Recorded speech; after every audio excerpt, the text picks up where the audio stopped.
The James family farmhouse had been busy on the evening of January 25th, 1875. Frank, Jesse, and Clell Miller had eaten dinner at the home and then left under the cover of darkness. Frank and Jesse's mother, Zerelda, and her third husband, Reuben Samuel, put their 3 children to bed and then settled into a deep sleep themselves. 3 former slaves who still served the family bedded down in the kitchen, their work finally done for the day. In the dead of night, no one heard the squad of men approaching outside. 18-year-old Ambrose, one of the servants, was the first to awaken. A noise outside the kitchen wall jolted him out of bed. He looked around and saw a light through a panel in the door. As he strained to listen, he heard voices outside. He stood up to look out the window. He saw 2 men right outside the house. One of them had something in his hand, something round like a ball, but it was glowing red. As Ambrose watched, the man threw the ball through the window. It shattered the glass and crashed onto the kitchen floor. The ball knocked him down, and then it started leaking an oily liquid onto the floor. Ambrose's mother and brother jumped out of their beds.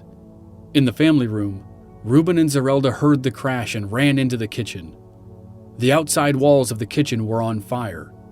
One of the quilts on the kitchen floor had caught fire, and an object was on fire in the middle of the kitchen floor. Reuben grabbed a shovel and threw the object into the fireplace. Zerelda hurled the burning quilt out the front door. The commotion brought the rest of the children into the room: John, Fanny, and little Archie. The family clustered around the fireplace, staring at the object that looked like an iron ball. They'd never seen anything like it. Few people had. It was a special device from a federal arsenal that was almost certainly intended to set the house on fire. The full extent of the device isn't known, but we can be sure it was not meant to be thrown into a roaring fire. Without warning, the device exploded. Iron shards flew through the air and tore into the family members. Outside, the men who had attacked the farm jumped on their horses and galloped away. They fired shots to frighten neighbors who were running to help.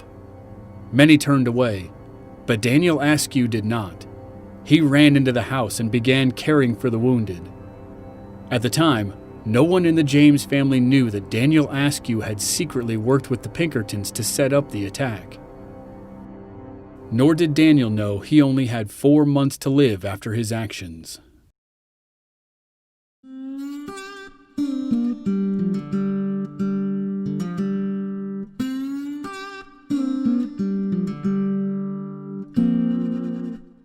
From Black Barrel Media, this is Season 3 of the Legends of the Old West podcast. I'm your host, Chris Wimmer, and this is the 3rd episode of a 6-part series on Jesse James. For the first half of 1874, the James Younger gang was on a roll. They robbed at will, eluded the Pinkertons, and became famous thanks to the efforts of John Newman Edwards. 1874 finished on a high note, but things turned dark in 1875. And the outlaw life was not as easy or as glamorous as it had been in previous years. This season, we're proud to partner with the Cowboy Lifestyle Network. You can now find links to our show on their website, cowboylifestylenetwork.com, and their social media channels, GoCLN on Facebook, Cowboy Lifestyle on Twitter, and Cowboy Lifestyle Network on Instagram. Cowboy Lifestyle Network is a one-stop shop for rodeo news and stories about fashion, art, music, Native American culture, and all things Western. And now, here's Jesse James, Episode 3, Burn It Down.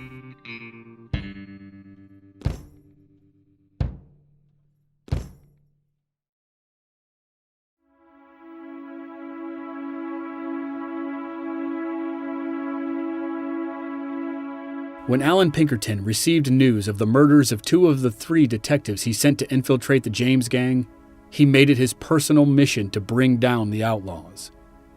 He had learned hard lessons in his 2 attempts to capture the brothers.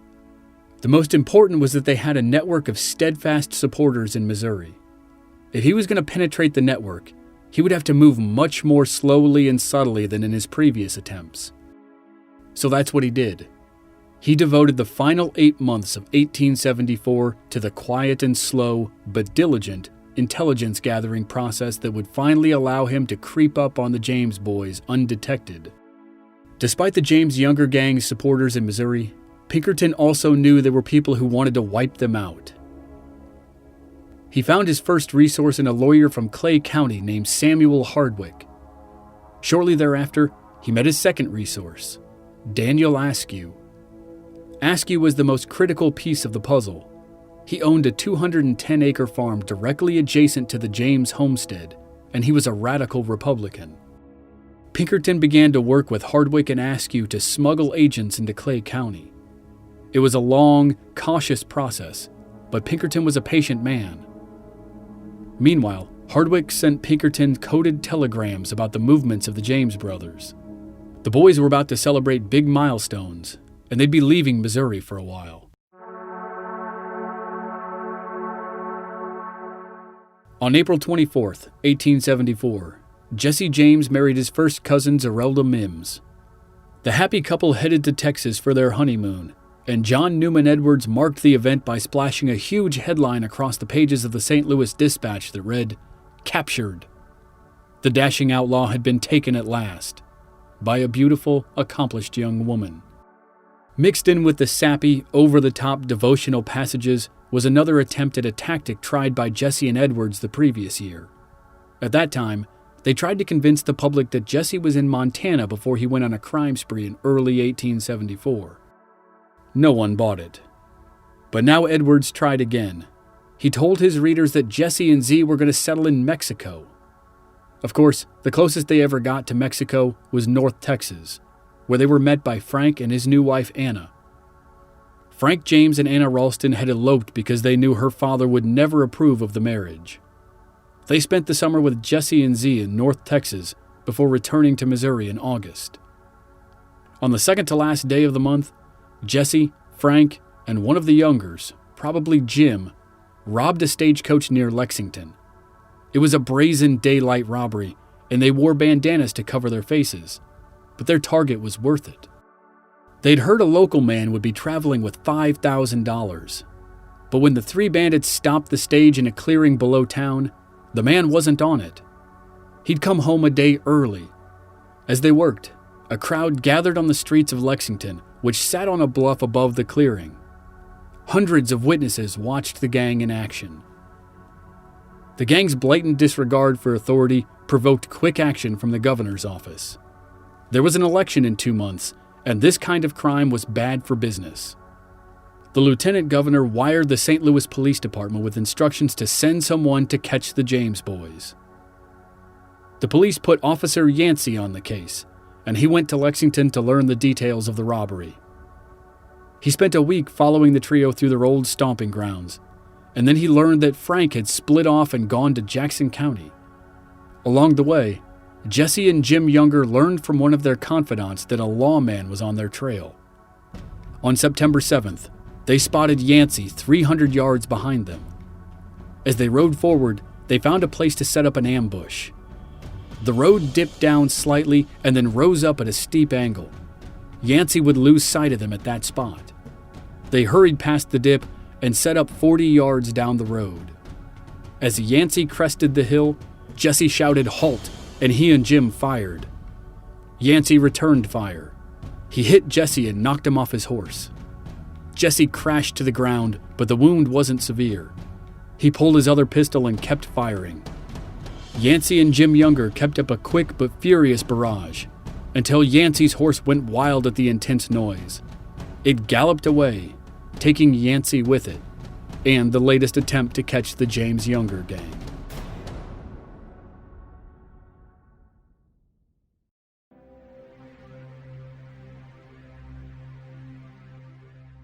While Jesse and Frank were getting married and holding up stages and getting in gunfights with police officers, Alan Pinkerton was quietly weaving a web in the background.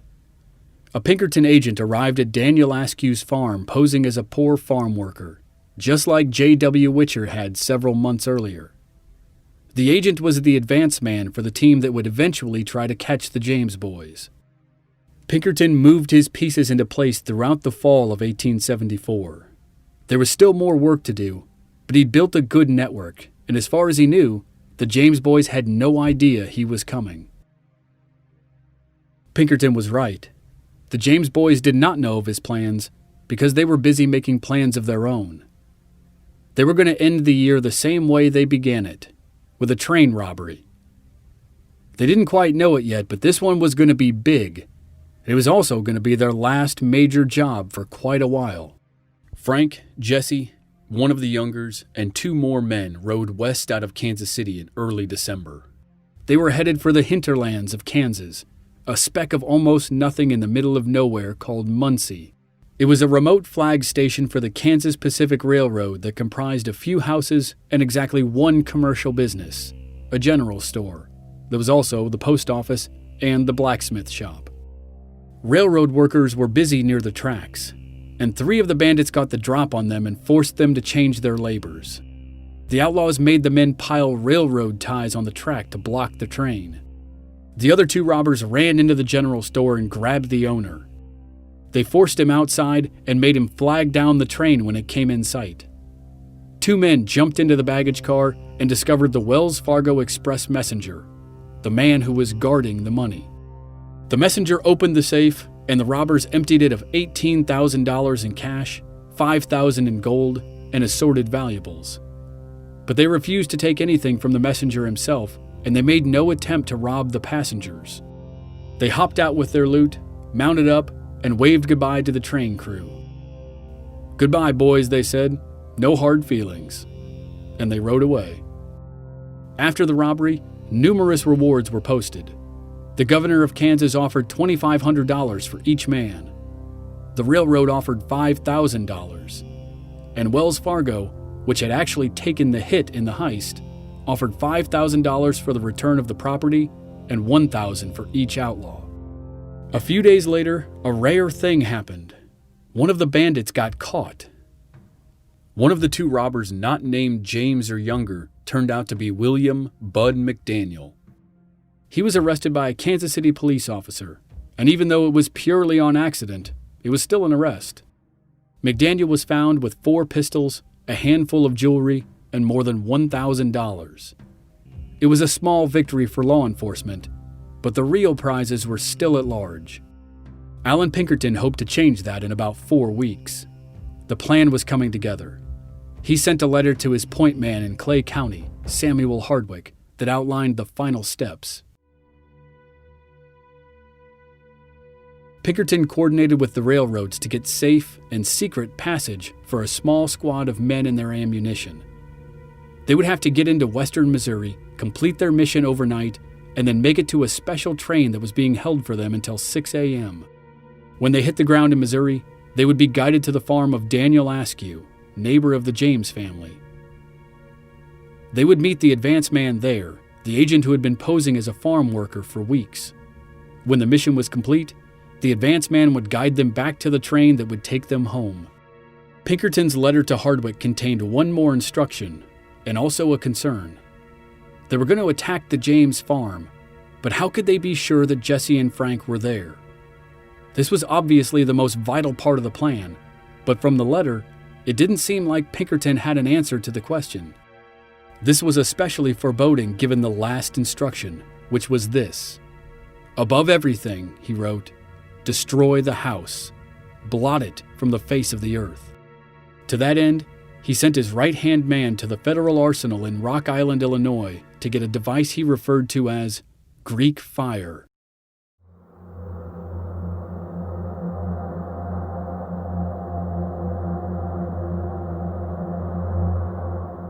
Robert Linden arrived at the arsenal with a letter of introduction from Union General Phil Sheridan.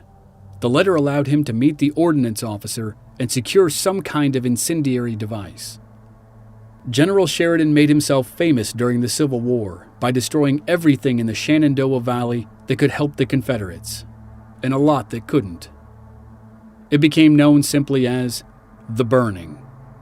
His philosophy was that if you ruined the support network of the enemy, you made him surrender more quickly. By 1874, Sheridan was the commander of the military district that included Missouri. His headquarters were in Chicago, just 2 blocks from the offices of the Pinkerton Detective Agency. And then Pinkerton decided not only to arrest the James brothers, but to burn their farm down too. He sent his hand-picked leader to the arsenal to pick up a special weapon, and events were set in motion that would have terrible and unexpected consequences. Robert Linden and a squad of 6 men traveled from Illinois to Missouri. Linden was one of Pinkerton's most trusted agents, but he also had a personal connection to this case. He had been the man to take Lewis Lull's statement after the detective had been shot by John Younger. When Lull died, Linden escorted his body home to Chicago. Now he was headed back to Missouri with a team of men, a stockpile of guns, tons of ammunition, and the secret device from the arsenal. Even to Pinkerton, this kind of force seemed a little excessive. They were only trying to catch 2 or 3 men, but at the same time, it had proved impossible to everyone because the James boys were so heavily insulated and protected. Linden and his team arrived in Missouri and awaited further instructions. In late January, he received the order to strike.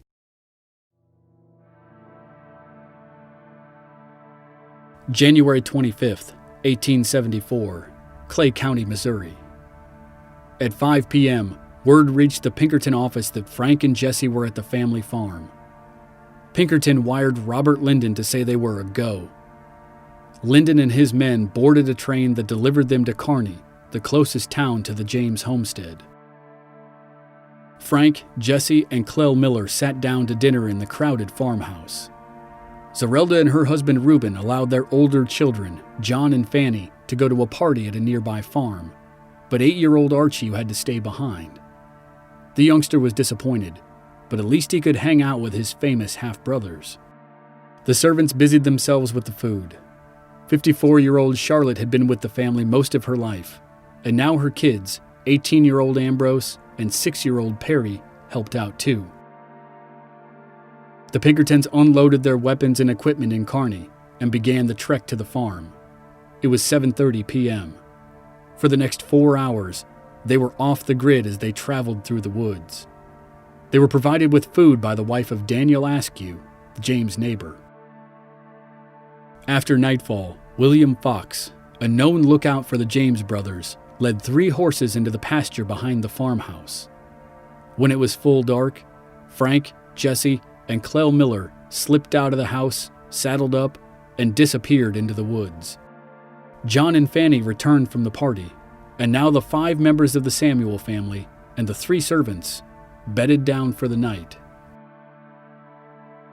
At 12:30 a.m., a group of 8 or 9 men approached the farm on horseback. Most of the men stayed on the perimeter, acting as guards or lookouts. 2 or 3 men dismounted and moved quietly to the house. They pulled the weatherboarding off the outside of the structure, revealing the log walls underneath. They wedged tubes filled with flammable liquid between the siding and the logs and lit them on fire. Inside, the noise aroused Ambrose, who was asleep in the kitchen. He stood up and saw a flickering light through a crack in the door panel. He heard voices. He moved toward a window and saw 2 men outside. One of them had some kind of ball in his hand. The agent outside the window held an iron ball about 7.5 inches around. Inside the ball, flammable liquid drained through a hole onto a cotton cover. The agent lit the ball on fire and threw it through the window. The ball smashed the glass and knocked Ambrose to the ground. Everyone in the house woke up. Reuben jumped out of bed and ran to the front door. The outside of the kitchen was on fire. He tore off the flaming weatherboards and threw them on the ground. Zerelda ran to the kitchen and saw something that looked like a flaming bowl on the floor. She tried to kick it over to stop the fire, but it didn't work. Now a quilt was on fire, and she dragged it outside. Reuben hurried into the kitchen with a shovel and pushed the flaming ball into the fireplace. It seemed like the best option at the time, but it would turn out to be disastrous. Everyone in the house was now awake and clustered around the fireplace. The iron ball was growing superheated in the roaring fire. The boiling liquid inside built up pressure and then erupted. The ball shattered. Cast iron shrapnel flew through the air like missiles. Reuben staggered backward as a small piece hit the side of his head. A chunk slammed into Ambrose's head and knocked him through the front door. A fragment smashed Zerelda's right arm above her wrist. A shard sliced through Archie's chest, tearing through his insides. Reuben and Ambrose got back to their feet and helped Zerelda to her bed. Her right arm lay limp at her side, broken below the elbow. Reuben ran outside and shouted for help. He heard horses tramping through the underbrush, and then he heard gunshots. Whatever their intent, the shots kept most of his neighbors from running to his aid. Daniel Askew, the closest neighbor, rushed to the farmhouse and started the process of sending messages to every doctor in the area. Reuben gathered 8-year-old Archie. It was clear the child would not last long, even if a doctor could get there. Reuben laid his youngest child next to the boy's mother. Zerelda was one of the strongest women around and had survived years of hardship before, during, and after the Civil War, but she now trembled with emotion. She had pictured all kinds of things happening to Frank or Jesse, and she had steeled herself against their prospects, but she was not prepared for something like this. Before sunrise, Archie died.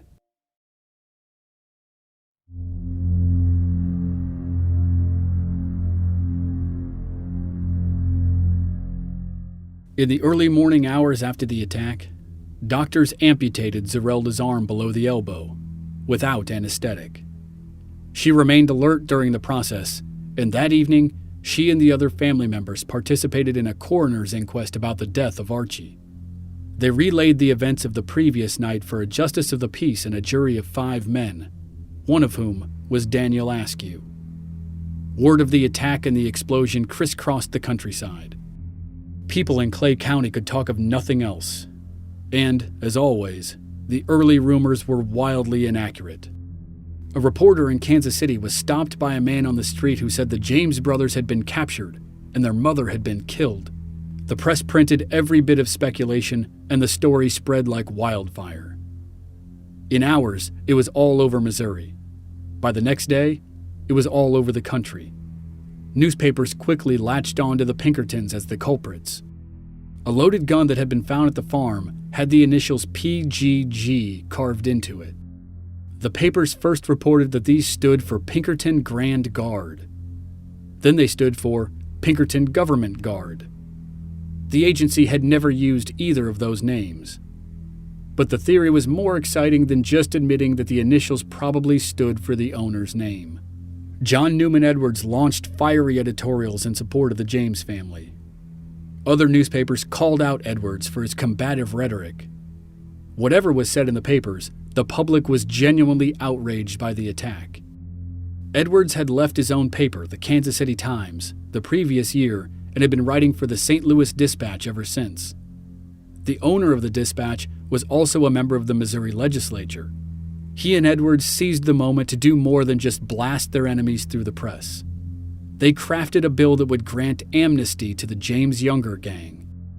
The bill named Frank, Jesse, Cole, and Bob Younger, and just said, "and others," as a catch-all for the rest of the members. The resolution granting amnesty to the most famous gang of outlaws in America failed, but just barely. The failure didn't really matter, though. The James boys now had the sympathy of martyrs. In Chicago, Pinkerton received frantic telegrams from his 2 primary resources in Clay County. Samuel Hardwick and Daniel Askew were scared and appalled. They agreed that the James boys needed to be stopped, but they had not signed up for this. Pinkerton was safe in his cocoon of bigwigs in Chicago, but Hardwick and Askew were down in Clay County on the front lines. They testified in front of a grand jury, and their involvement came to light. Ultimately, they weren't charged with crimes, but that didn't matter to Jesse James.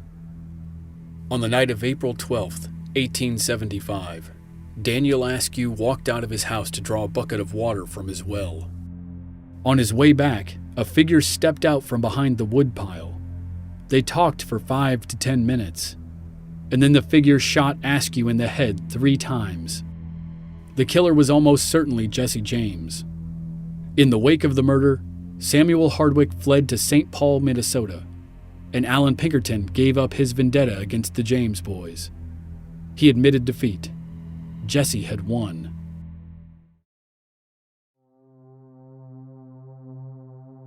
But the victory wasn't all that sweet. Jesse was sinking into a darker place. A few weeks after the murder of Daniel Askew, Jesse wrote a letter that was published in the papers. In addition to his typical rants, he was now showing signs of recklessness. He actually named men who were on the fringes of his group as robbers of the train in Muncie, Kansas. One of the men he named was his longtime friend Clell Miller, who had eaten dinner with him at his mother's house on the night of the attack.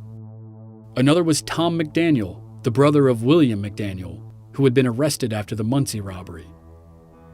William had been arrested but hadn't said a word about his accomplices. He would be shot and killed the very next month, though not by Jesse. No later than 1874, Jesse's correspondence with the papers and love of the spotlight began to annoy, if not anger, Cole Younger. He complained to a friend that his name never would have been associated with the Kansas City Fair robbery if Jesse hadn't written a letter about it. Where he got his authority, I don't know, but one thing I do know, he had none from me, Cole said. In June of 1875, Jesse began the process of moving his family around the country and living under false identities. He and Z moved to Edgefield, Tennessee, across the Cumberland River from Nashville. But even there, he was not totally isolated. His uncle, George Height, was only 40 miles away. Jesse and Z lived as John David Howard and Josie Howard. He claimed to be a wheat speculator, though he disappeared for weeks at a time. When he returned, he had rolls of money and handfuls of jewelry for his wife.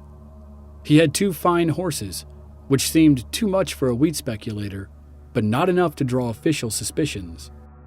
Throughout the summer, Jesse engaged in a war of words in the Nashville newspaper with Alan Pinkerton's son, William.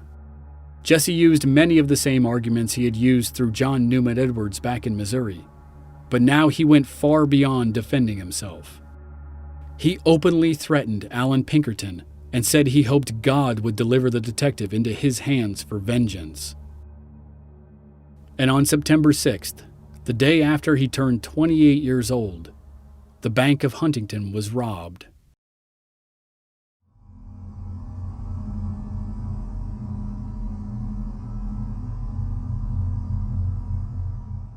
Huntington, West Virginia, was founded by and named after railroad tycoon Collis Huntington. Huntington was one of the Big Four who owned the Central Pacific Railroad. It met the Union Pacific in Utah in 1869 to complete the Transcontinental Railroad. Around 2 p.m. on September 6th, 4 men rode into town based on information that the Adams Express Messenger Company was delivering a package containing $100,000. One of the bandits matched the description of Cole Younger. 2 of the other 3 were Tom Webb and Tom McDaniel. Tom Webb sometimes used the alias Jack Keene, which was one of the names listed by Jesse in the newspaper in connection with the Muncie train robbery. Tom McDaniel was the brother of William McDaniel, who was the only man arrested for the Muncie job. The 4th bandit has never been identified, though most of the speculation centers on Frank James. Jesse likely sat this one out because his wife Z had just given birth to their first child, a boy they named Jesse Edwards James, after both Jesse and John Newman Edwards. The robbers took $15,000 from the Huntington Bank and then raced into Kentucky, but the luck of the James gang was running thin. First, the $100,000 package they had come for had been sent to Ohio the previous day, so they had to settle for stealing the cash on hand. Second, Tom McDaniel, whose brother had been killed just 3 months earlier, was fatally wounded during the long, winding escape through Kentucky. He died 5 days after he was shot.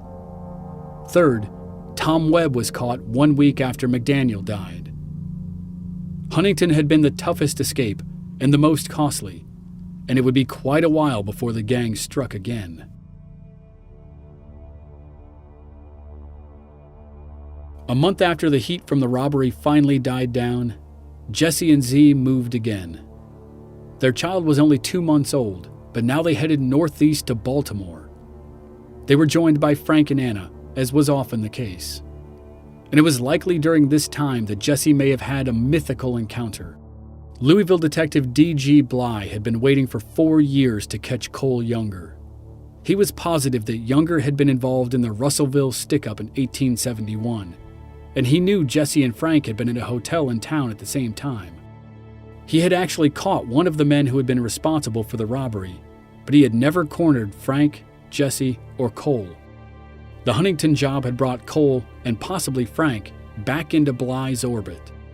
The lawman hadn't been part of the chase, but a letter appeared in the Nashville newspaper attributed to Jesse that called him incompetent anyway. So Bly was surprised and cautious when he met a bearded man on a train in Louisville who asked suspicious questions. The man wanted to know if Bly was still hunting Jesse James. By one account, Bly responded that he was indeed. By another, he said he wanted to catch up to the outlaw before he died. A few days later, Bly received a postcard. The author expressed regret at not revealing his identity on the train, but he said Bly could die now, because he'd met Jesse James. Very little is known about the James family's time in Baltimore, but by the spring of 1876, they had returned home to Missouri, and Jesse was red hot, according to one source, to do a job. That source was a young man named Hobbs Carey. He desperately wanted to work with the gang and spent long hours badgering 2 men on the edge of the gang to get him a pitch meeting with the brothers. Frank was always cautious, and it took some convincing to get him to agree. Hobbs explained his robbery idea, and the brothers said no. It was too small. Jesse had something much bigger in mind. But to Hobbs' delight, they let him come along anyway. And now, 8 men prepared to rob the Missouri Pacific Railroad in a spot called Rocky Cut. 5 members were stalwarts of the gang: Frank and Jesse, Cole and Bob Younger, and Clell Miller. The other 3 were Hobbs Carey and the 2 men who had introduced him in the first place, Charlie Pitts and Bill Chadwell. The robbery itself was not really unique. On July 7th, 1876, they flagged down the train, forced it to stop, fired a bunch of shots, made the express messenger give them the packages containing money, and then disappeared into the wilderness. And a problem after the robbery wasn't unique either. One of the men got caught. The eager young pupil, Hobbs Carey. Instead of laying low, he'd flashed his money around like the inexperienced bandit he was. But now here was the unique part. For the first time, a gang member talked. Hobbs spilled his guts. He talked about the robbery in detail and named names. On August 13th, 5 weeks after the robbery, the full details of the job and the arrest and the confession were printed in the newspaper, along with the names of all the other men involved. The gang was on the run, and now they were being hunted by the militia commander whose unit had killed Archie Clement in Lexington 10 years earlier. Jesse wrote 2 letters to newspapers proclaiming his innocence and attacking the credibility of Hobbs Carey. For the first time in a long time, these were unfiltered words from Jesse, because John Newman Edwards was out of the game. Edwards had fought a duel, a very rare thing by this time, right before the Huntington robbery, and then resigned from the newspaper. He was holed up in his father-in-law's farm working on his masterwork, Noted Guerrillas, about the history of Missouri bushwhackers. Edwards could have suggested several changes to the erratic letters by Jesse, but his thoughts might have been irrelevant. The second letter was dated August 23rd, the same day Jesse arrived in Minnesota.